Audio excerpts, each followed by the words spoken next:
दिख रही है, लेकिन और कितना गिरेगा? 10% तो गिर चुका है पीएफसी, इससे ज़्यादा क्या? अगर आपके मन में ये आ रहा है तो पहले समझ लीजिए कि गिरा क्यों, तो आपको समझ में आएगा कि गिरेगा कितना। 9% नीचे पीएफसी है, 7% नीचे आरईसी है। क्यों गिरे हैं ये दोनों? नुपुर जी बताइए। सर प्रोविजनिंग बढ़ने वाली है इनके लिए, क्योंकि प्रोजेक्ट अंडर इम्प्लीमेंटेशन है, उसके नए नियम आते हुए दिखे आरबीआई की तरफ से। जो लेंडिंग क्राइटेरिया होता है उसकी टाइटनिंग की है आरबीआई ने। वहाँ पे उनका कहना है कि स्टैंडर्ड एसेट प्रोविजनिंग फिलहाल जो 0.4% होती थी, नए नियम के तहत बैंक को कंस्ट्रक्शन फेज के लिए 5% की प्रोविजन यहाँ पे करनी होगी, ऑपरेशनल होने के बाद 2.5%, और उसके बाद जब सर्टेन फाइनेंशियल क्राइटेरिया ये फुलफिल कर लेंगे तो 1% की प्रोविजनिंग होगी। जो फिलहाल 0.4% होती है वो बढ़ के 5% हो जाएगी, जिसकी वजह से इम्पैक्ट देखने को मिलेगा। और सबसे ज़्यादा इम्पैक्ट जो इंफ्रा एनबीएफसीज है, जैसे कि आरईसी, पीएफसी, इरेडा, इन पर ही देखने को मिल रहा है। बैंक्स पर भी असर देखने को मिलेगा, छोटे प्लेयर्स पे सबसे ज़्यादा असर होगा।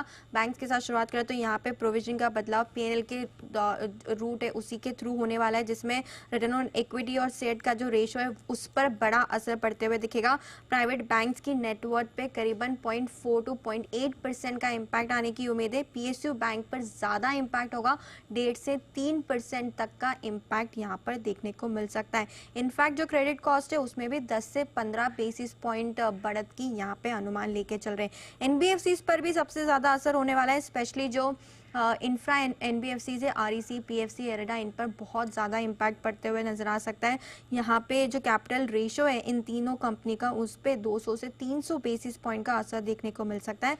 वैल्यूएशन पर भी असर होगा, एडजस्टेड नेटवर्थ जो होगी उस पर 8 से 13% तक का इम्पैक्ट देखने को मिल सकता है। तो 5% जो प्रोविजनिंग के नए नियम आए उसके चलते बैंक्स, चाहे वो प्राइवेट बैंक्स हो, पीएसयू बैंक्स हो, और इंफ्रा जो एनबीएफसीज है, उन पर भारी असर देखने को मिल सकता है।